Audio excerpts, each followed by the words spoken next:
മഴനില പൊന്ന്. സംവിധാനം ഗണേഷ് നായർ. മഴ പെയ്തൊഴിഞ്ഞ ഒരു സന്ധ്യ. മാനത്തു ചന്ദ്രനുദിച്ചു. ഭൂമിയിലെ നിലാവെട്ടം പരന്ന് നനഞ്ഞ ഭൂമിയിലെ വെള്ളാരം കല്ലുകളിൽ നിലാവെളിച്ചം പടർന്ന് സ്വർണ്ണ നിറമായി. പത്തര മാറ്റി പൊന്നിന്റെ നിറം. തങ്ങളാണ് സ്വർണം. വെള്ളാരം കല്ലുകൾ കരുതി അഹങ്കരിച്ചു. നേരമേറെ ചെന്ന് നിലാവസ്തമിച്ചപ്പോൾ വെള്ളാരം കല്ലുകളുടെ സ്വർണ്ണ നിറം മാഞ്ഞു. യാഥാർത്ഥ്യത്തിന്റെ കറുപ്പിൽ ഒരു നൈമിഷികതയുടെ ആത്മവിലാപം. അവകാശവാദങ്ങളോ ആത്മപ്രശംസകളോ ഇല്ലാതെ ഞങ്ങൾ സമർപ്പിക്കുന്നു.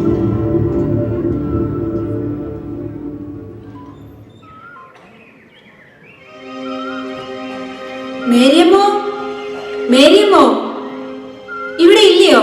അല്ല, ഇതാരാ? ഇതെന്താ ഈ വഴിക്ക് പതിവില്ലാതെ?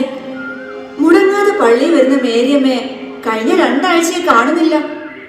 അച്ഛൻ പറഞ്ഞു വീട്ടിൽ പോകുന്ന വഴി ഇവിടെ കയറി തിരക്കണമെന്ന്.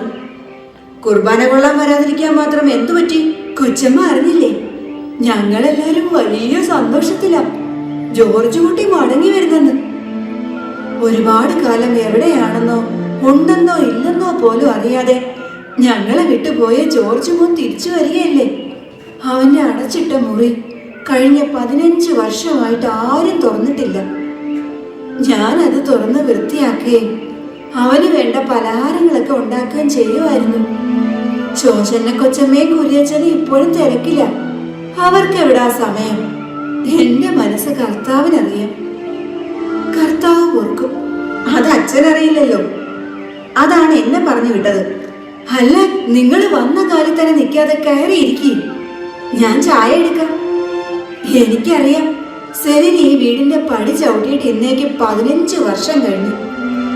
ശോശന കൊച്ചമ്മ ഇവിടെ ഇല്ല. എന്തു പറ്റി സെലിൻ? കാലത്തിന്റെ കൊടും ക്രൂരത എന്നല്ലാതെ എന്തു പറയാൻ? മനസ്സ് നിറയെ സ്നേഹിച്ച എന്റെ ജോർജ് കുട്ടിയുമായി ഒരിക്കലും പിരിയുമെന്ന് ഞാൻ കരുതിയതേ അല്ല. ഞാനും കൂടി തള്ളി പറഞ്ഞപ്പോ മനസ്സിന്റെ നിയന്ത്രണം വിട്ടു എന്റെ ജോർജ് കുട്ടിക്ക്. എനിക്കറിയായിരുന്നു ജീവിത പാന്താവിൽ എന്തെങ്കിലും എന്നെ തേടി എത്തുമെന്ന്. അപ്പന്റെയും ആങ്ങളമാരുടെയും വിവാഹ കച്ചവടത്തിൽ ജീവിതം നഷ്ടപ്പെട്ടത് എനിക്കായിരുന്നു. എനിക്കറിയാം സലീം, ഞാൻ മറന്നു. നിങ്ങൾ വന്ന കാലത്ത് തന്നെ നിൽക്കാതെ ഇരിക്കുന്നേ. ഇവളവനെ ജീവന് തുല്യം സ്നേഹിച്ചു എന്നുള്ളത് നേര് തന്നെയാണ്. എല്ലാവരും അവനെ കുറ്റപ്പെടുത്തിയപ്പോഴും മാറ്റി നിർത്തിയപ്പോഴും അവൻ പതറിയില്ല. ഒടുവിൽ മനസ്സ് കൊടുത്ത് സ്നേഹിച്ച ഇവളും അവനെ തള്ളി പറഞ്ഞപ്പോ എന്റെ നെഞ്ചത്ത് വീട് ഏങ്ങലടിച്ച് ഒരു കൊച്ചുകുട്ടിയെ പോലെ കരഞ്ഞത് ഞാൻ ഇന്നലത്തെ പോലെ ഓർക്കുക. ആ കണ്ണീരിന്റെ ചൂട് ഇപ്പോഴും ഉണ്ട്. അന്ന് രാത്രിയില അവൻ ഞങ്ങളെ നാടും എല്ലാവരെയും ഉപേക്ഷിച്ചു പോയത്.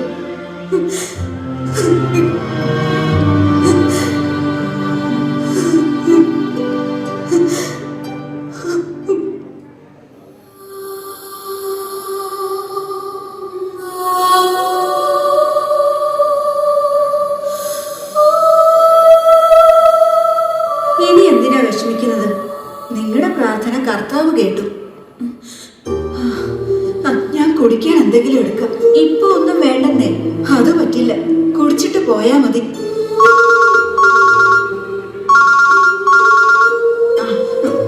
ഹലോ, അമ്മച്ചി വരുവോ മോളെ? പിസ എടുത്ത് അവനെ വെച്ച് ചൂടാക്കുമ്പോഴേക്കും അമ്മച്ചി അങ്ങ് എത്തും.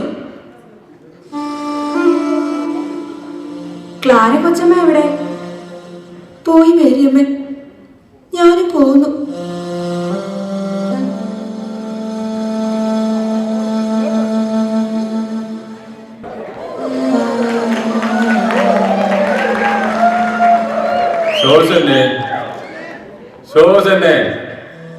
എന്തിനാ കിടന്ന് തൊള്ള കീറുന്നത്? അമേരിക്കയിൽ എത്തിയിട്ട് വർഷം 10-35 ഇപ്പോഴും നാട്ടിലെ ആ കൂതറ സ്വഭാവം വിട്ടിട്ടില്ല. ആദിവാസികൾ പോകുന്ന പോലെ കിടന്ന് ശോശന്നോ ശോശന്നോ ഒന്നും. ഇവിടെ എത്തി വർഷം ഇത്രയും ആയെന്ന് വെച്ച് നിന്റെ അപ്പച്ചൻ ശവപ്പെട്ടിക്കടക്കാരൻ ഔദച്ചൻ തന്നെയല്ലേ? അതോ ഇനി ഔദ വാഷിന്റെ എന്തെങ്കിലും പേര് മാറ്റിയോ? എന്തിനും ഓരോ ന്യായീകരണങ്ങളുണ്ട്. ഈ നായ നടുക്കടലിൽ ചെന്നാലും നക്കിയെ കുടിക്കും. ആക്കല്ലേ, കളിയാക്കല്ലേ. നിനടത്ത് പള്ളിപ്പറമ്പിൽ കുര്യാക്കോസ് ഇപ്പോഴത് തന്നെ. സ്വർഗം പൂകിയ മാതൃകുന്നിലച്ഛന്റെ കാരുണ്യം കൊണ്ട് പട്ടിണിയുടെ നടുക്കയത്തിൽ നിന്ന് ഇവിടെ എത്തി ഇത്രയും വലിയ നിലയിലുമെത്തി എന്ന് വെച്ച് അഹങ്കരിക്കരുത്. എടി എടി ഒന്ന് തിരുമിക്കേ. ഓ, ഇതിനൊക്കെ ഞാൻ വേണം. ഇതിന് മാത്രമല്ലടി, മറ്റു ചിലതിനും നീ തന്നെ വേണം. ഇനി ഈ വയസ്സുകാലത്ത് വേറെ ആരാ? എത്രയായാലും ആ തറ സ്വഭാവം വിടരുത്. എന്നാടാ കുര്യാക്കോസേ, എന്നാ പറ്റി? ഞാനും വന്ന് വിളിക്കച്ചോ. കൊള്ളാം. ഓരോ പ്രായത്തിൽ ചെയ്യേണ്ട ഓരോ കാര്യങ്ങളുണ്ട്. അത് മറന്നാ ഇങ്ങനെ ഇരിക്കും. അച്ചോ ആക്കല്ലേ. അച്ഛൻ ഇപ്പൊ എവിടെ പോയതാ? ഓ, എവിടെ പോവാൻ, നടക്കാൻ പോയി. ആ, കൊളസ്ട്രോൾ കുറയും. മോനെ കുര്യാക്കോസേ, നീ പോലും പള്ളി വന്നിട്ട് എത്ര കാലമായിടാ. പിന്നെ എനിക്ക് എന്തിനാടാ പണി? ഭക്ഷണം, വിശ്രമം. നാട്ടിലായിരുന്നെങ്കിൽ ആരുടെയെങ്കിലും കുമ്പസാരം കേട്ടെങ്കിലും സമയം കളയായിരുന്നു. ഇവിടെ ആർക്കും കുർബാനയില്ല, കുമ്പസാരവും ഇല്ല. പള്ളിയും വേണ്ട, പട്ടക്കാരനെയും വേണ്ട. ചർച്ച ഏതെങ്കിലും ഹോട്ടലുകാരനോ ടൂറിസ്റ്റ് റിസോർട്ടുകാരനോ വാടകയ്ക്ക് കൊടുത്താലോ എന്ന് ഞാൻ ആലോചിക്കുക. എന്നാലെങ്കിലും നിന്നെ പോലുള്ളവർ അതിലെ ഒന്ന് വരുമല്ലോ. ആട്ടെ, നിന്റെ കുട്ടി എത്തിയോ? ഏത് കുട്ടി? അച്ചോ, ജോണിക്കുട്ടിയും ഡാനിക്കുട്ടിയും വളർന്നില്ലേ? പിന്നെ ഇനി കുട്ടികളൊന്നും വേണ്ട എന്നാ ഇവള് പറയുന്നത്. എന്നെ കൊണ്ടൊന്നും പറയിക്കരുതേ. അല്ലടാ, നിന്റെ മൂത്ത മകൻ ജോർജ് കുട്ടി. ഇല്ല, ഈ ആഴ്ച എത്തുമെന്ന് അറിയിച്ചിരിക്കുന്നത്. എത്ര വർഷമായി ഞാൻ എന്റെ മോനെ ഒന്ന് കണ്ടിട്ട്. നൊന്തുപെറ്റ വയറിന്റെ നൊമ്പരം മക്കൾക്കറിയില്ലല്ലോ. എന്താണെങ്കിലും ഒടുവിലവൻ തിരിച്ചെത്തുകയല്ലേ. ആട്ടിൻ പറ്റത്തിൽ നിന്നും ഒരു കുഞ്ഞാട് വഴിതെറ്റിപ്പോയാൽ അതിനെ തേടിയാണ് ഒരു നല്ല ഇടയൻ അലയേണ്ടത്. പക്ഷേ എനിക്കതിന് കഴിഞ്ഞില്ല. ഞാൻ അവനെ ഉപേക്ഷിച്ചു. എന്റെ സ്വാർത്ഥത. പശ്ചാത്താപമാണ് മകനെ ഏറ്റവും വലിയ പ്രായച്ചിത്തം. ഇവിടെ വന്നുപെട്ട കാലം പിടിച്ചു നിൽക്കാൻ പാടുപെടുന്നതിനിടയിൽ അവന്റെ ഇളയത്തുകളെ പഠിപ്പിച്ചതുപോലൊന്നും അവനെ പഠിപ്പിക്കാനായില്ല. അതായിരിക്കണം അവന്റെ മനസ്സിനെ വഴിതെറ്റിച്ചത്. കാറ്റത്തെ അപ്പുപ്പന്താടി പോലെ അവന്റെ മനസ്സ് പറക്കുന്നത് ഞങ്ങൾക്ക് കാണാനായില്ല. എന്തിന്? അവന് മനസ്സ് നിറയെ സ്നേഹം കൊടുക്കാൻ പോലും. അതിനതിന് അവൻ ഞങ്ങളിൽ നിന്നും അകന്നു. ഒടുവിൽ അവനെ കൊണ്ട് ചെന്നെത്തിച്ചതോ മിലിറ്ററി സർവീസിൽ. കർത്താവിന്റെ അനുഗ്രഹം കൊണ്ട് ആപത്തൊന്നും കൂടാതെ അവൻ തിരിച്ചെത്തുകയല്ലേ. Praise the Lord. എന്റെ പ്രാർത്ഥന യുദ്ധമുഖങ്ങളിൽ വെടിയുണ്ടകളുടെയും ഷെല്ലുകളുടെയും കബന്ധങ്ങളുടെ ഇടയിൽ ഇറാഖിൽ സേവനമനുഷ്ഠിച്ച് വീരസേവ മെഡലും വാങ്ങി അവൻ തിരിച്ചു വരുന്നത്. ഇനി എനിക്ക് മരിച്ചാലും സങ്കടമില്ല ഫാദർ. ഇത്ര നാളും അവന് നൽകാൻ കഴിയാത്ത സ്നേഹം മുഴുവനും ഇനി അവന് നൽകണം. ഇനി അങ്ങനെ ഒരു കടമയേ ബാക്കിയുള്ളൂ. ഹാ, പറഞ്ഞു നിന്ന് അച്ഛന്റെ കാര്യം വിട്ടുപോയി. മേരിയമ്മോ, 2 ജ്യൂസ്, 1 ഗ്രേപ്സും 1 പാവയ്ക്കായും. ആർക്കാ ശോഷന്റെ പാവയ്ക്ക ജ്യൂസ്? ഇങ്ങേർക്ക് തന്നെ. ഡയബറ്റീസിന്റെ അണുക്കൾ കൊണ്ടാ ദൈവം ഈ ശരീരം മുഴുവൻ സൃഷ്ടിച്ചിരിക്കുന്നത്. വല്ലപ്പോഴും എങ്കിലും ഈ പാവയ്ക്ക ജ്യൂസ് ഒന്ന് ഒഴിവാക്കണം മാഡം. ശോഷന്നയുടെ സ്നേഹത്തിന്റെ മധുരം മതിയടോ കുര്യാക്കോസേ. സാറിന് മധുരം കഴിച്ചൂടാ, ഷുഗർ, കൊഴുപ്പും ഉപ്പും കഴിച്ചൂടാ, കൊളസ്ട്രോൾ, എരിവും കഴിച്ചൂടാ, അൾസർ. സാറിന്റെ വിധി വല്ലാത്തൊരു വിധി തന്നെയാണേ. മേരിയമ്മോ, യു ഡോണ്ട് ബോദർ. ചെറുപ്പത്തിൽ കിട്ടുന്നതെല്ലാം വാരി വലിച്ച് തിന്നപ്പോഴേ ഓർക്കണമായിരുന്നു. നെഞ്ചിൽ കുത്തുന്ന വർത്താനം പറയട്ടു ശോശന. ഓർമ്മ ഉറയ്ക്കുന്നതിന് മുമ്പ് അമ്മച്ചിയുടെ അമ്മിഞ്ഞപ്പാൽ കുടിച്ചിട്ടുണ്ടാവും. വിശക്കുന്നെന്ന് പറയാൻ പ്രായം ഉദിച്ചതിന് ശേഷം ഒന്നും കഴിക്കാനില്ലായിരുന്നു. 8 മക്കളെ പോറ്റാനും മാത്രം വരുമാനം ശവക്കുഴി വെട്ടുകാരനായ അപ്പച്ചനില്ലായിരുന്നു. എന്നും പട്ടിണി. പച്ചവെള്ളം കുടിച്ചു കിടന്നുറങ്ങുന്ന രാത്രികളിൽ മാനത്തെ മാലകമാരെ നോക്കി ഞാൻ പ്രാർത്ഥിച്ചിട്ടുണ്ട്. ഒരിക്കലെങ്കിലും വയറ് നിറച്ച് ആഹാരം കഴിക്കാൻ ഒക്കണേ. യൗവനമെത്തിയപ്പോൾ ഒരു ലക്ഷ്യമേ ഉണ്ടായിരുന്നുള്ളൂ. കൂടപ്പിറപ്പുകളെ എങ്ങനെയെങ്കിലും രക്ഷപ്പെടുത്തണം. അതിനായി മുണ്ട് വലിഞ്ഞു മുറുക്കി ഉടുത്ത് അധ്വാനിച്ചു. അന്നും പട്ടിണി. എല്ലാ ആഹാരങ്ങളോടും കൊതിയായിരുന്നു. പക്ഷെ എല്ലാം അടക്കി. എന്റെ ആഗ്രഹങ്ങൾ സാധിക്കാൻ ശ്രമിച്ചാൽ കൂടപ്പിറപ്പുകൾക്കുള്ള പങ്ക് കുറയുമല്ലോ എന്ന് ഞാൻ ഭയന്നു. ഇന്നിപ്പോൾ എല്ലാ സുഖഭോഗങ്ങളുമുണ്ട്. രോഗങ്ങൾ കാരണം ഒന്നും അനുഭവിക്കാൻ യോഗമില്ല. കർത്താവിന്റെ നിയോഗം. ഇനി എത്ര നാൾ? അതിനു മുമ്പ് എന്റെ ജോർജ് കുട്ടി ഒന്ന് കണ്ടിട്ട് കണ്ണടച്ചാൽ മതിയായിരുന്നു.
നിന്നോടാരിത് പറഞ്ഞു? മമ്മി, സത്യം തന്നെയാണോ? അവരെന്തിന് കള്ളം പറയണം? എന്നോടാരും ഒന്നും പറഞ്ഞില്ലല്ലോ. സണ്ണിച്ചനോട് പറയണമെന്ന് തോന്നിക്കാണില്ല. വേണ്ട, തോന്നിപ്പിക്കാൻ ഞാൻ. എന്തുണ്ടായാലും എന്റെ അനുവാദമില്ലാതെ ഇവിടെ ഒന്നും നടക്കില്ല.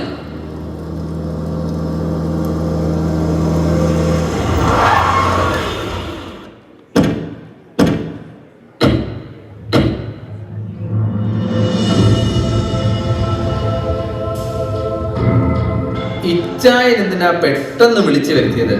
പപ്പയ്ക്കോ മമ്മിക്കോ എന്തെങ്കിലും? പപ്പയ്ക്കും മമ്മിക്കും അല്ല, നമുക്കാണ് സംഭവിക്കാൻ പോകുന്നത്.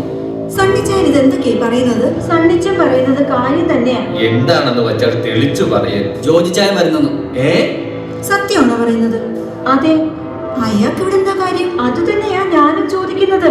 ആൽപ്സിന്റെ മുകളിൽ കയറി നിന്ന് എല്ലാവർക്കും ചോദിക്കാം, പക്ഷേ നദിയിലെ വെള്ളം ഒഴുകിപ്പോയില്ല. നമ്മൾ രണ്ടുപേരെക്കാളും മുമ്പേ മമ്മിയുടെ വയറ്റിൽ പറഞ്ഞത് ജോജിച്ചായന എന്ന് പറഞ്ഞിട്ട് കാര്യമുണ്ടോ? അയാൾ പോയിട്ട് എത്ര വർഷമായി? ഒരു ഫോൺ കോൾ പോലും. ഇപ്പോഴെന്താണ് പപ്പയോടും മമ്മയുടെ ഇത്ര സ്നേഹം? മുഖം പോലും പപ്പയും മമ്മയും മറന്നു കാണും. ഈ ജോയിച്ചായൻ തന്നെയാ വരുന്നതെന്ന് എന്താ ഉറപ്പ്? ഏതെങ്കിലും ആൾമാറാട്ടക്കാരനായിക്കൂടെ? ജോജി എന്ന സ്വപ്നത്തെ പപ്പയും മമ്മിയും സ്വീകരിക്കും, നമ്മേക്കാൾ കൂടുതൽ സ്നേഹിക്കും. കാരണം നേരിൽ കണ്ടിട്ടില്ലാത്ത ദൈവത്തെയും വായുവിനെയുമാണ് ഏത് മനുഷ്യനും കൂടുതൽ സ്നേഹിക്കുന്നത്. നല്ല പ്രായത്തിൽ മുഴുവൻ എവിടെയോ സൂചിച്ചു നടന്നു. എന്നിട്ടിപ്പോ റിട്ടയർമെന്റ് ആയപ്പോ പപ്പയോ മമ്മിയോ പോലും അറിയാതെ പെണ്ണ് കെട്ടിട്ടുണ്ടാവും. ഭാര്യയ്ക്കും മക്കൾക്കും ഒക്കെ കൂടുകൂട്ടാൻ ഒരു സ്ഥലം വേണ്ടേ? അതിനായിരിക്കും വരവ്. ആ പരിപ്പ് ഇവിടെ വേവില്ല ഞാൻ ജീവിച്ചിരിക്കുമ്പോ. ഞാനും അതിന് സമ്മതിക്കുമെന്ന് കരുതുന്നുണ്ടോ? ഇവരിങ്ങനെ വീരസ്യവും പറഞ്ഞുകൊണ്ടിരിക്കും. പപ്പയും മമ്മയും ഉണ്ടാക്കിയ സ്വത്തെല്ലാം അയാള് കൊണ്ടുപോകും. നടക്കില്ല. ബന്ധങ്ങൾ ബന്ധനങ്ങളാകും മുമ്പ് ബലി കഴിക്കാൻ സണ്ണിക്കൊരു മടിയുമില്ല. അത് പപ്പയായാലും മമ്മിയായാലും സഹോദരനായാലും. ജന്മബീജം കൊണ്ടേയും പൊക്കിൾ കുടിയുടെയും ഒക്കെ ബന്ധം 19-ാം നൂറ്റാണ്ടിൽ. ഇന്ന് പണമാണ് പ്രമാണം. അതിനു മുന്നിൽ ബന്ധങ്ങൾക്ക് സോപ്പ് കുപ്പിളുടെ ആയുസ് പോലുമില്ല. മുന്നിലെ ആഹാരത്തിൽ കൈയിട്ടാൽ ഏത് നായും കയ്യിൽ കഴിക്കും. ആഹാരം കൊടുക്കുന്ന യജമാനന്റെ കൈയാണെങ്കിൽ പോലും. പപ്പയ്ക്കും അമ്മയ്ക്കും പറഞ്ഞു കൊടുത്തേക്ക്.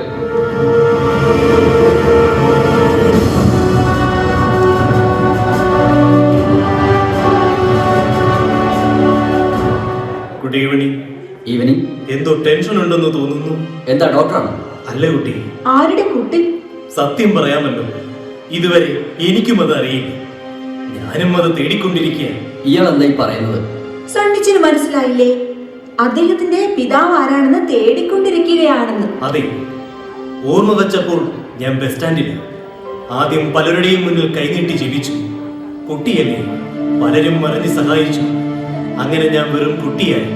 പിന്നെ വഴിയരികിൽ കാണുന്ന കൊപ്പിയും പാട്ടയും കുണ്ടാമണ്ടികളും ഒക്കെ പെറുക്കി വിറ്റ് ജീവിച്ചു. അക്കാലത്താണ് ഇവിടുന്നൊരു മദാമ കേരളം കാണാനെത്തിയത്. എന്നോടവർക്ക് സഹതാപം തോന്നി. അവരിങ്ങോട്ട് തിരിച്ചു പോന്നു കഴിഞ്ഞു. അവരെനിക്ക് ഓരോ മാസവും പണം അയച്ചു തന്നുകൊണ്ടിരുന്നു. അങ്ങനെ ഞാൻ നാട്ടിൽ ഒരു പുതുപ്പണക്കാരനായി. അതുവരെ കുണ്ടാമണ്ടി കുട്ടി എന്നെ വിളിച്ചുകൊണ്ടിരുന്നവരുടെ മുന്നിൽ ഞാൻ കുട്ടിച്ചനായി. അന്നാ ഞാൻ പണത്തിന്റെ വിലയറിഞ്ഞു. പണമുണ്ടായ കുട്ടി അങ്ങനെ കുട്ടിച്ച മുതലാളിയായി. പണമുണ്ടെങ്കിൽ ഏത് കുട്ടിയും കുട്ടിച്ചനായിരുന്നു. പിന്നെങ്ങനെ ഈ കുട്ടിച്ച മുതലാളി ഇവിടെ എത്തിയത്? മദാമയാണ് എന്നെ ഇങ്ങോട്ട് വരുത്തിയത്. അവർക്ക് ക്യാൻസർ ആയിരുന്നു.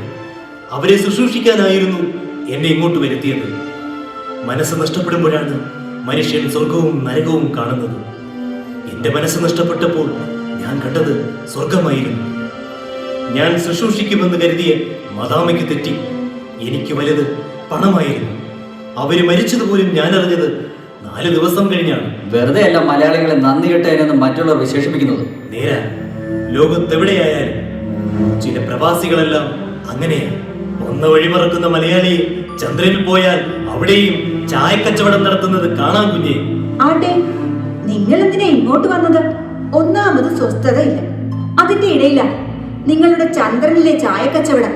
ചായക്കച്ചവടം അത്ര കുഞ്ഞു പണിയല്ല മോളെ. അങ്ങനെയാ മോഡിജി ഇന്ത്യയുടെ പ്രധാനമന്ത്രിയായത്. വെറുതെ സമയം കളയാതെ വന്ന കാര്യം പറയണം മിസ്റ്റർ. ഞാൻ കുര്യാക്കോസിനെ കാണാൻ വന്നതാ. എന്താ കാര്യം? കേട്ടിട്ടുണ്ടോ? കുട്ടിച്ചൻ ഗാർഡൻസ് ഇവിടുത്തെ ഫേമസ് റിയൽ എസ്റ്റേറ്റ് ഗ്രൂപ്പാ. ഒരു വീട് നോക്കുന്നുണ്ട് എന്ന് മിസ്റ്റർ കുര്യാക്കോസ് പറഞ്ഞിരുന്നു. അമേരിക്കൻ മലയാളികൾക്ക് മാത്രമായി ഒരു കോംപ്ലക്സ് ഞങ്ങൾ ഉണ്ടാക്കിയിട്ടുണ്ട്.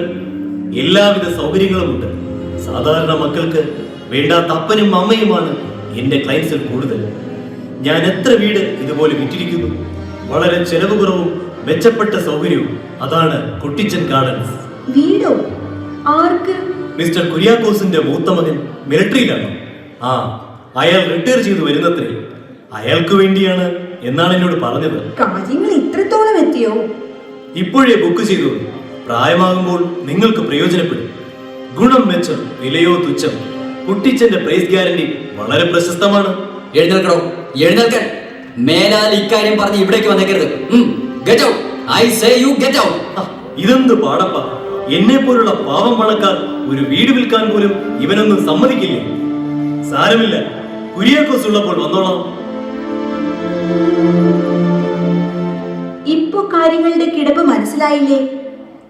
ഇപ്പോ വീട്, നാളെ പപ്പയുടെയും മമ്മിയുടെയും സ്വത്ത് മുഴുവനും.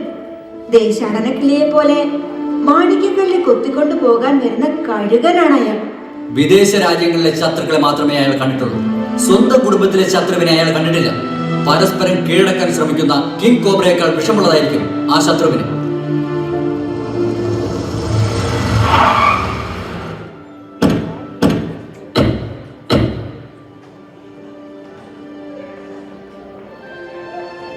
രണ്ടുപേരും കൂടി എവിടെ പോയി? ഹില്ലരിയുടെ ഇലക്ഷൻ പ്രചരണത്തിന് പോയതായിരിക്കും. എന്താ മക്കൾ?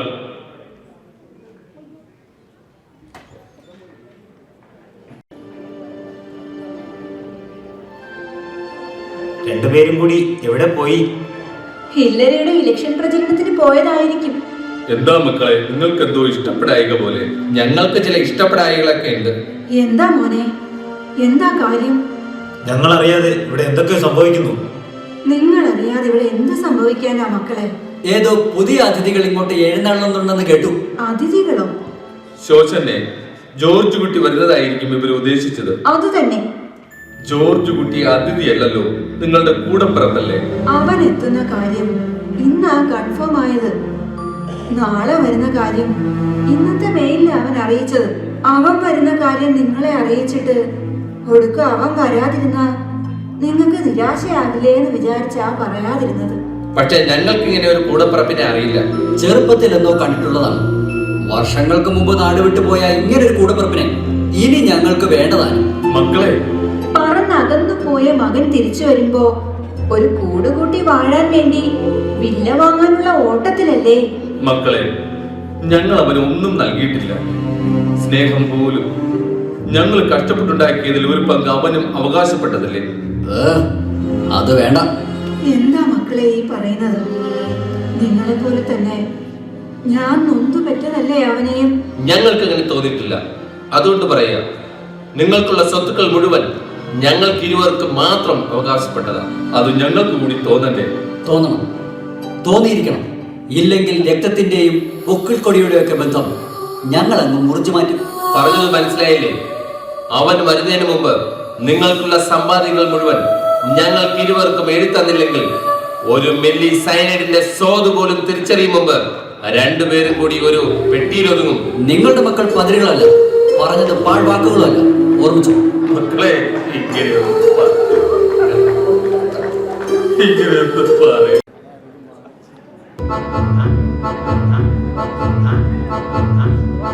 ആരായത്? എന്തായി കാണിക്കുന്നേ? ചോദിക്കാൻ പറയാനൊന്നും വേണ്ടി. പോണം പോണം, പുറത്തു പോണം. മിസ്റ്റർ കുര്യാക്കോസ് ഇല്ലേ? ആ ഉണ്ട്. എന്ത് വേണം? വിളിക്കണം. നിങ്ങളാരാ? ഞാൻ ലോനപ്പൻ, മല്ലപ്പള്ളി ലോനപ്പൻ. മിസ്റ്റർ കുര്യാക്കോസിനോട് പറഞ്ഞാൽ മതി. സാർ, സാർ, ഒരാൾ കാണാൻ വന്നിരിക്കുന്നു. എന്തിനാ മേരിയമ്മയുടെ കെട്ടിയോ കിടന്ന് കാറുന്നത്? ആര്? ലോനപ്പനോ? ശോശന്ന, ഇത് ലോനപ്പൻ, നാട്ടിൽ മുല്ലപ്പള്ളിയിലാ വീട്. ആ, നിങ്ങൾ പരിചയക്കാരാണ്. ഞാൻ വിചാരിച്ച പട്ടിയുടെ ട്രെയിലറാണെന്ന്. ആ, എന്നാ പിന്നെ ആട്ടെ. ഓഹോ, നാട്ടിൽ പോലീസ് കോൺസ്റ്റബിൾ ആയിരുന്നു. കോൺസ്റ്റബിളോ? എന്നിട്ടെന്താ ഇങ്ങനെ? അതൊരു കഥയാപ്പിക്കണം. എനിക്ക് ഫസ്റ്റ് പോസ്റ്റിംഗ് കിട്ടിയത് എവിടെ ആയിരുന്നെന്ന് അറിയാമോ? ഊഞ്ഞാറ്. നിനക്കറിയില്ലേ, അത് ക്രിമിനൽസിന്റെ കേന്ദ്രമാണ്. അത് നമ്മുടെ PC ജോർജ് ആശാന്റെ സ്വന്തം സ്ഥലം. ജോയിൻ ചെയ്തതിന്റെ രണ്ടാമത്തെ ദിവസം പട്ടാപ്പകൽ നടുറോഡിൽ വെച്ച് ഒരുത്തൻ ഒരു പെണ്ണിന്റെ കയ്യിൽ കയറി പിടിച്ചു. അതും എന്റെ മുന്നിൽ വെച്ച്. എന്നിട്ട് യേശുക്രിസ്തുവിനെ മാമോദിസ മുക്കിയത് യോഹന്നാനാണെന്ന് എനിക്കറിയാം. പക്ഷേ യോഹന്നാനെ മാമോദിസ മുക്കിയത് ആരാണെന്ന് എനിക്കറിയില്ല. ഞാൻ അവനെ പിടിച്ച് 4 ചാമ്പും കൊടുത്ത് ലോകപ്പിലാക്കി. അത് MLA യുടെ PA യുടെ മോനായിരുന്നു. എന്നിട്ട് എന്നിട്ട് എന്താവാൻ? പിറ്റേന്ന് തന്നെ എനിക്ക് ട്രാൻസ്ഫർ ഡോഗ് സ്ക്വാഡിലേക്ക്. പിന്നെ 30 വർഷം അവിടെയായിരുന്നു. അത്രയും കാലം കൊണ്ട് ഞാൻ പട്ടിപ്പരുവമായി. എന്നാലും ഒരു സന്തോഷമുണ്ട് കേട്ടോ. റാങ്കിൽ പട്ടി എന്നേക്കാൾ മുകളിലായിരുന്നെങ്കിലും പട്ടിയുടെ മുന്നിൽ സല്യൂട്ട് അടിക്കേണ്ടി വന്നിട്ടില്ല. മാത്രവുമല്ല, പട്ടിയുടെ പിള്ളേരെ സ്കൂളിൽ കൊണ്ടുപോയി വിടാനും പട്ടിയുടെ വീട്ടിലേക്ക് പച്ചക്കറിയും മീനും ഒന്നും വാങ്ങാൻ പോകേണ്ടി വന്നിട്ടില്ല. പിന്നെ എങ്ങനെ ഇവിടെ എത്തി? ഒറ്റ മോളായിരുന്നു. അവൾക്ക് ഇവിടെ ജോലിയായപ്പോ ഞാനും മഞ്ഞമ്മയും ഇങ്ങ് പോന്നു. അപ്പൊ കുര്യച്ച, ഞാൻ വന്നത് മൂവാറ്റുപുഴക്കാരൻ ആൻഡ്രൂസില്ലേ, അയാള് തിരിച്ച് നാട്ടിലേക്ക് പോവുക. അയാളുടെ വീട് വിൽക്കാനിട്ടിരിക്കുക. ജോർജ് കുട്ടി ഇന്നോ നാളെ ഇങ്ങ് വരും. അവന്റെ ഇഷ്ടം കൂടി നോക്കിയിട്ടാവാം. എങ്കിൽ അങ്ങനെ ആകട്ടെ, ഞാൻ അടുത്ത ദിവസം വരാം. ഞാനൊന്ന് കിടക്കണ്ടേ ശോശന?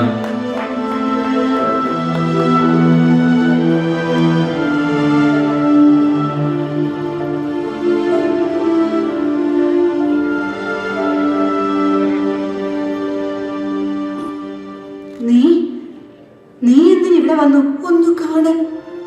ആരെ കാണാൻ? ജോജി ഇന്ന് വരുമെന്നറിഞ്ഞു. ജോജിയെ ഒന്ന് കാണാൻ, അതിനു വേണ്ടി മാത്രമാ വന്നത്. അതിന് നിനക്കെന്താ യോഗ്യത?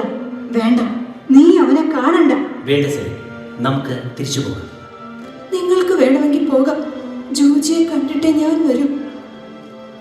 നീ ഒറ്റ ഒരുത്തി കാരണം എന്റെ മോൻ ഈ നാട്ടിൽ നിന്ന് തന്നെ പോയത്. അതെ, ഞാൻ കാരണം പോയത്. പക്ഷെ നിങ്ങൾ അവന് സ്നേഹം കൊടുത്തിട്ടുണ്ടെന്ന് നെഞ്ചിൽ കൈവച്ച് പറയാൻ കഴിയൂ? ഉള്ളു നിറയെ നിന്നെ സ്നേഹിച്ച് അവനെ വഞ്ചിച്ചതും പോരാ, വീണ്ടും ന്യായീകരണങ്ങൾ വിളമ്പുന്നു. പണം ഉണ്ടാക്കാനുള്ള തത്രപ്പാടിനിടയിൽ ജോജിയെ സ്നേഹിക്കാൻ നിങ്ങൾ മറന്നുപോയിരുന്നു. അതവനെ ഒരു തെമ്മാടിയാക്കി. ആ തെമ്മാടിയെ സ്നേഹിക്കാൻ ഞാൻ മാത്രമേ ഉണ്ടായിരുന്നുള്ളൂ. ഇവിടെ പിടിച്ചു നിൽക്കാനുള്ള വെമ്പലിനിടയിൽ അവനെ സ്നേഹിക്കാൻ ഞാനും കുര്യച്ചനും മറന്നുപോയിരുന്നു. ഒടുവിൽ നീയും. ശരിയാ, നിങ്ങളും ഞാനും, ഈ സമൂഹം മുഴുവനും ജോജിയുടെ മുന്നിൽ സ്വാർത്ഥരായി. തൊഴിലില്ലാത്ത ഒരുവനെ വിവാഹം കഴിച്ചാൽ എങ്ങനെ ജീവിക്കുമെന്ന വീട്ടുകാരുടെ ചോദ്യത്തിന് മുമ്പിൽ ഞാനും പതറിപ്പോയി. അവനെ ഞാൻ വഞ്ചിച്ചു. ഇന്നത് ഓർക്കുമ്പോ ഇനി ഒന്നും ഓർത്തിട്ട് കാര്യമില്ല മോളെ. ജോജിയെ മറക്കാൻ കഴിയുമെന്ന് ഞാൻ കരുതി. പക്ഷെ ഇത്രയും വർഷം ശ്രമിച്ചിട്ടും അതിന് കഴിയുന്നില്ല. അതുകൊണ്ട് ജോജി ഇനിയും അവന്റെ ജീവിതത്തിലേക്ക് വിളിച്ചാൽ ഞാനത് 2 കൈയിൽ നീട്ടി സ്വീകരിക്കും. മോളെ, ശരിയാണ് സെലിൻ പറഞ്ഞത്. മനസ്സ് നീറി ഒരു യുഗം മുഴുവൻ ജീവിക്കുന്നതിനേക്കാൾ നല്ലതല്ലേ സന്തോഷത്തോടെ ഒരു നിമിഷം ജീവിക്കുന്നത്? സെലിൻ എല്ലാം എന്നോട് പറഞ്ഞിട്ടുണ്ട്. അവർക്കിരുവർക്കും അതാണ് സന്തോഷമെങ്കിൽ ഞാനൊരിക്കലും ഒരു വിലങ്ങുതടിയാകില്ല. എല്ലാം ഞാൻ നിന്റെ തീരുമാനത്തിന് വിടുന്നു. നിന്റെ തീരുമാനത്തെ കർത്താവ് അനുഗ്രഹിക്കട്ടെ. എനിക്ക് ജോയിയെ ഫേസ് ചെയ്യാൻ വയ്യ. മോളെ, ഞാൻ പോകുന്നു. ഈ അപ്പൻ്റെ എല്ലാ അനുഗ്രഹങ്ങളും നിനക്കുണ്ടാകും. മാഡം, ഒരു മിലിറ്ററി ഓഫീസർ കാണാൻ വന്നിരിക്കുന്നു. വരാൻ പറയേ. കുര്യച്ചാ, ദേ നമ്മുടെ മോൻ വന്നു. വാ, ഇങ്ങ് വാ. സണ്ണി, ഡാനി, ജോർജ് കുട്ടി വന്നു. കുര്യച്ചാ, നമ്മുടെ മോനെത്തി. നമ്മുടെ മോനെത്തിയെന്ന്. അവിടെ നിൽക്ക്. ഇങ്ങോട്ടാരും വരികയും വേണ്ട, ഇവിടെ ആരെയും കാണുകയും വേണ്ട. പപ്പ, മമ്മി. എന്റെ പൊന്നു മോനെ, എത്ര വർഷമായി മമ്മി നിന്നെ ഒന്ന് കണ്ടിട്ട്. സണ്ണി, നീ അങ്ങ് തടിച്ചു പോയല്ലോടാ. ഡാനി, നീ എന്താടാ മാറി നിൽക്കുന്നേ? കുടുംബത്തിന് ചീത്തപ്പൻ ഉണ്ടാക്കി വെച്ചിട്ട് ഇപ്പോൾ വന്നിരിക്കുന്നു സ്നേഹം കാണിച്ചുകൊണ്ട്. ഇവിടെ ആരും ക്ഷണിച്ചില്ല. ഇപ്പോഴത്തെ ഈ സ്നേഹത്തിന്റെ കാര്യം എന്താണെന്ന് ഞങ്ങൾക്കറിയാം. സ്വത്തിനായി വന്നതാണെങ്കിൽ അത് നടപ്പില്ല. മക്കളെ, എന്തായി പറയുന്നത്? ദൈവദോഷം പറയരുത്. കർത്താവ് ക്ഷമിക്കില്ല. ഇങ്ങനെ കണ്ണീ ചോരയില്ലാതെ സംസാരിക്കരുത്. അവർ പറയട്ടെ മമ്മി. സെലിൻ, നീയും ഉണ്ടോ ഇവിടെ? നിന്നെ ഒന്ന് കാണാൻ വേണ്ടി. പപ്പയും മമ്മിയും വിട്ടുപോയിട്ട് ഒരു തവണ പോലും ഒന്ന് കോണ്ടാക്ട് ചെയ്തില്ലല്ലോ മോനെ. വാശിയായിരുന്നു പപ്പ. ഞാനൊരു മുടിയനായ പുത്രനായിരുന്നല്ലോ. എന്നെങ്കിലും ഒരു നല്ല നിലയിൽ എത്തിയിട്ടേ നിങ്ങളെ കാണാൻ വരുന്നുള്ളൂ എന്നുള്ള വാശി. ഒത്തിരി കഷ്ടപ്പെട്ടു, എന്നാലും ഇന്നൊരു നിലയിലെത്തി. എന്നാലും ഇത്രയും നാളും ജീവിതത്തിന്റെ തീച്ചുളയിൽ ഞാനും വലയുകയായിരുന്നു. ഞാൻ അനുഭവിച്ചു തീർത്ത ജീവിതം ഒരു വലിയ പാഠമാണ് സെലിൻ. ഗ്രനേഡുകളുടെയും വെടിയുണ്ടകളുടെയും നടുവിൽ ശരീരമാകെ മുറിവേറ്റ് മരണത്തെ മുന്നിൽ കണ്ട എനിക്ക് കർത്താവ് നൽകിയ 2ാം ജന്മമാണിത്. അതിനിടയിൽ ഞാൻ മനുഷ്യന്റെ സ്നേഹത്തിന്റെ വില അറിഞ്ഞു. ലോകത്തുള്ള എല്ലാ മനുഷ്യരുടെയും സ്നേഹത്തിന് ഒരേ സ്വാദാണ്. അത് തിരിച്ചറിഞ്ഞപ്പോൾ വരണമെന്ന് തോന്നി. ജീവിതം തന്ന അപ്പച്ചനെയും അമ്മച്ചനെയും ഒന്ന് കാണുമെന്ന് തോന്നി. സന്തോഷമായി മോനെ, ഇതുവരെ നിനക്ക് കിട്ടിയിട്ടില്ലാത്ത സ്നേഹം ഞങ്ങളെ വാരിക്കോരിത്തരാം. ഇനി എന്താ പരിപാടി? ഇനി എങ്ങോട്ടും പോകുന്നില്ലല്ലോ, ഇവിടെ തന്നെയല്ലേ? നിനക്കായി ഞങ്ങൾ ഒരു വീട് നോക്കുന്നുണ്ട്. ഇല്ല പപ്പ, എനിക്ക് നിങ്ങളുടെ സ്വത്തൊന്നും വേണ്ട. എനിക്ക് നിങ്ങളെ മാത്രം മതി. അതാണ് എൻ്റെ സ്വത്ത്.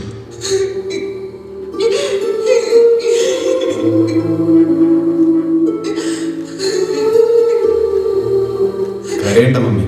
ഞാൻ ചെയ്ത സേവനത്തിന് സർക്കാർ എനിക്ക് വാരിക്കോരി തന്നു.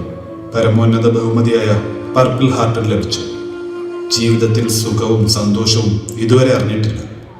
ഇനി സന്തോഷത്തോടും സമാധാനത്തോടും ജീവിക്കണം. മനുഷ്യ നന്മയ്ക്കായി ഇനിയുള്ള കാലം ചിലവഴിക്കണം. അതിന് കേരളമാണ് നല്ലത്, ദൈവത്തിൻ്റെ സ്വന്തം നാട്. സെലിം, നിന്നെയും ഒരു നോക്ക് കാണാൻ കഴിഞ്ഞല്ലോ. സന്തോഷമായി. നീ സങ്കടപ്പെടേണ്ട. കർത്താവ് തന്നതെല്ലാം സന്തോഷത്തോടെ സ്വീകരിക്കുകയായിരുന്നു ഞാൻ ഇതുവരെ. ഇതും പരമശക്തനായ ദൈവത്തിന്റെ അനുഗ്രഹമായി കരുതുക സെലിൻ. അന്ന് നിന്നെ തള്ളി പറഞ്ഞ സെലിനല്ല ഇത്. മനസ്സ് നിറയെ ആയുസിന്റെ പാതയിലധികം നിനക്ക് മാത്രമായി കാത്തിരുന്ന, നിന്റേത് മാത്രമായ മനസ്സുകൊണ്ട് നിന്റെ ഭാര്യയായി തീർന്ന എന്നെയും കൂടി നിന്റെ ഒപ്പം കൂട്ടില്ലേ? സണ്ണി, ഡാനി, അച്ചായൻ നിങ്ങൾക്ക് ഇതുവരെ ഒന്നും തന്നിട്ടില്ല, സ്നേഹം പോലും. ഇന്ന് ഈ ജീവിതം മുഴുവൻ എൻ്റെ സ്നേഹവും പ്രാർത്ഥനയും നിങ്ങൾക്കൊപ്പം ഉണ്ടാകും. എനിക്ക് നിങ്ങളുടെ ഒരു സ്വത്തും ആവശ്യമില്ല. നിങ്ങൾക്ക് വേണ്ടാത്തൊരു നിധി ഈ വീട്ടിലുണ്ട്. അത് മതി എനിക്ക്. എൻ്റെ പൊന്നനുജന്മാർ അതെനിക്ക് തരണം. എൻ്റെ അനിയന്മാരിത് വാങ്ങണം. കുഴപ്പമില്ലാത്തൊരു തുകയുടെ ചെക്കാണ്. ഇത്രയും നൽകാൻ എനിക്ക് കഴിയും. നഷ്ടപ്പെട്ട നിമിഷങ്ങൾ ഒരിക്കലും തിരിച്ചു കിട്ടില്ല. എൻ്റെ ഹൃദയത്തിൽ നിങ്ങൾ എന്നും ഉണ്ടാകും, എൻ്റെ പൊന്നനുജന്മാരെ. എന്താ നിങ്ങൾ മാറി നിൽക്കുന്നത്?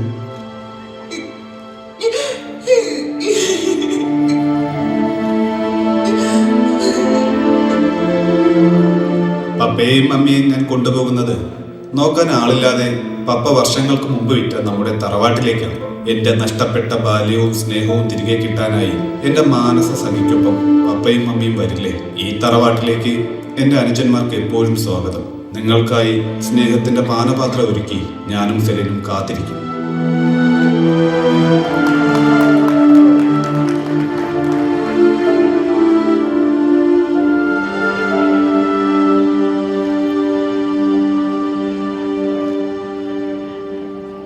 കാലചക്രം തിരിയുമ്പോൾ ദൈവം സമാധാനവും സന്തോഷവും നൽകുന്നത് നന്മ ചെയ്തവർക്കായിരിക്കും. ആ നഗ്ന സത്യം നാം തിരിച്ചറിയുക. സ്നേഹിക്കാൻ പഠിക്കുക. സ്നേഹം സത്യമാണ്, സത്യം ദൈവമാണ്. ആ ദൈവത്തിൻ്റെ മുന്നിൽ നിസ്സാരനായ മനുഷ്യർ ഒന്നറിയുക. സ്വത്തിനു വേണ്ടി സ്വന്തം മാതാപിതാക്കളെ ഒഴിവാക്കുമ്പോൾ അവർ ഓർക്കുക, നാളെ അവരുടെ പണത്തിനു വേണ്ടി മക്കൾ അവരെ ഒഴിവാക്കും.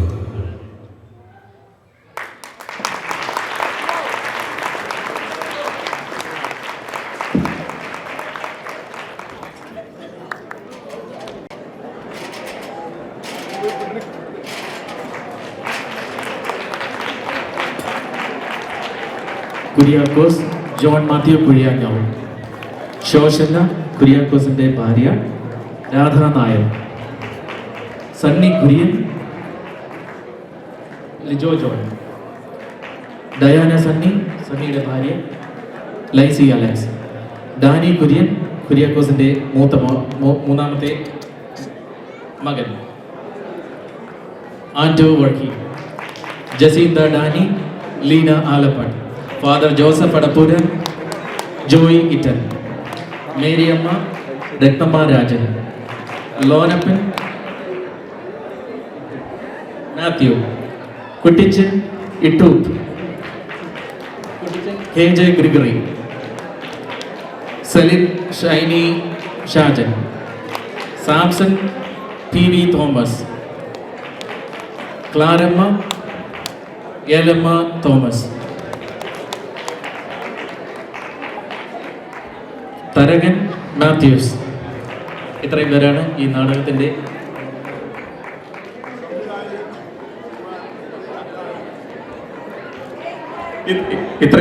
നാടകത്തിൻ്റെ പിന്നിൽ പ്രവർത്തിച്ചത്. അതോടൊപ്പം ജോർജ് കുട്ടി, ടെറൻസൻ തോമസ്. ഈ നാടകം ഇവിടെ അവതരിപ്പിക്കാൻ അവസരം തന്ന വെസ്റ്റേഴ്സ് മലയാളി അസോസിയേഷനോടും ഇത്രയും നേരം ക്ഷമയോടുകൂടി കാത്തിരുന്ന ഈ നാടകം കണ്ട് ഞങ്ങളെയൊക്കെ പ്രോത്സാഹിപ്പിച്ച നിങ്ങൾ ഓരോരുത്തരോടുമുള്ള അഗൈതവുമായ നന്ദി ഈ അവസരത്തിൽ രേഖപ്പെടുത്തും. സൗണ്ട് ഒക്കെ ആയിട്ട് പല രീതിയിൽ പല ആൾക്കാരും സഹായിച്ചിട്ടുണ്ട്. ഷാജൻ ജോർജിനോടുമുള്ള നന്ദി ഈ അവസരത്തിൽ രേഖപ്പെടുത്തുന്നു. എല്ലാവർക്കും ഒരിക്കൽ കൂടി ഞങ്ങളുടെ നമസ്കാരം.